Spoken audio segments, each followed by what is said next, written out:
Hello guys, welcome to our channel. Friends, ఇప్పుడైతే మనం ఒక వర్క్ ఫ్రమ్ హోమ్ జాబ్ అయితే తీసుకురావడం జరిగింది. అండ్ ఈ జాబ్ అయితే చూసుకుంటే మీరైతే దీంట్లో చేయాల్సిన వర్క్ ఏంది, అదేవిధంగా ఎక్స్పీరియన్స్ ఏమైనా ఉండాలా లేదా, ఎన్ని వేకెన్సీస్ ఉన్నాయి, హియరింగ్ అయితే ఎక్కడ ఉంటుంది, అదేవిధంగా మీరు ఇంట్లో ఉండే జాబ్ అయితే చేసుకోవచ్చు. కాబట్టి ఈ వేకెన్సీలో అయితే అన్ని వివరాలు అయితే చెప్తాను. మీరు ఎలా అప్లై చేయాలి ఆ ప్రాసెస్ కూడా చెప్తాను. అండ్ గైస్, ఇక్కడ వేకెన్సీని చూసుకుంటే నాన్ వాయిస్ ప్రాసెస్ కావచ్చు, అండ్ పీపీఓ వేకెన్సీ, అదేవిధంగా చాట్ సపోర్ట్ వేకెన్సీ, తర్వాత చూసుకుంటే back office work from home job అయితే ఉంటాయన్నమాట అండి. ఆల్ లెవెల్ వర్క్ ఎక్స్పీరియన్స్ అయితే ఉండడం జరిగింది. హియరింగ్ అయితే బ్యాక్ ఆఫీస్, అదేవిధంగా చార్ట్ ప్రాసెసింగ్ రోల్ అయితే ఉంటుంది. ఫ్లెక్సిబుల్ వర్క్ షిఫ్ట్ అయితే ఉంటుంది. అంటే మీ టైంని చూసి అయితే ఇక్కడ మీ జాబ్ అయితే చేసుకోవచ్చు. అండ్ టోటల్ అయితే 100 వేకెన్సీ అయితే ఆఫీస్ హియరింగ్ లొకేషన్ అయితే హైదరాబాద్లో అయితే ఉంటుంది. సాలరీ అయితే 3 నుంచి 5 lakhs పర్ యానం అయితే ఉంటుంది. అప్రాక్సిమేట్లీ అయితే మీకు 40K అయితే సాలరీ అయితే వస్తుందండి.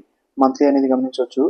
అండ్ మంచి అవకాశం. అదేవిధంగా మీరు ఇంట్లో ఉండే జాబ్ అయితే చేసుకునే వాళ్ళకైతే ఇది అవకాశం మంచి అయితే ఉంది. అండ్ మీ దగ్గర ఉండాల్సిన స్కిల్ అని చూసుకుంటే బీపీఓ కావచ్చు, కస్టమర్ సర్వీస్, ఇంటర్నేషనల్ బీపీఓ ఈ వర్క్ అయితే చేయాల్సి అయితే ఉంటుంది. అండ్ గైస్, ఒకటి ఇక్కడ మీరు చూసుకోవాల్సి ఉంటుంది, ఆల్ వర్క్ ఎక్స్పీరియన్సింగ్ వెల్కమ్ అని చూపించారు. అండ్ ఇదే విధంగా ఇక్కడ చూసుకుంటే షిఫ్ట్ వైజ్ ఇక్కడ జాబ్స్ అయితే ఉంటాయి. ఫ్లెక్సిబుల్ షిఫ్ట్ వైజ్ అయితే ఉంటుంది.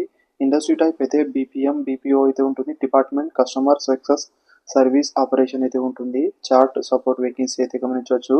అండ్ అప్లై చేసుకోవడానికి డిస్క్రిప్షన్లో లింక్ అయితే ఇస్తాను. అక్కడ నుంచి అయితే ఈ అప్లై ఆప్షన్లో వెళ్ళైతే మీరు అప్లై అయితే చేసుకోవచ్చు. దీంట్లో అయితే మీకు అయితే కొన్ని డీటెయిల్స్ అయితే చూపిస్తాయి, అవి అయితే మీరు చూసుకోవచ్చు.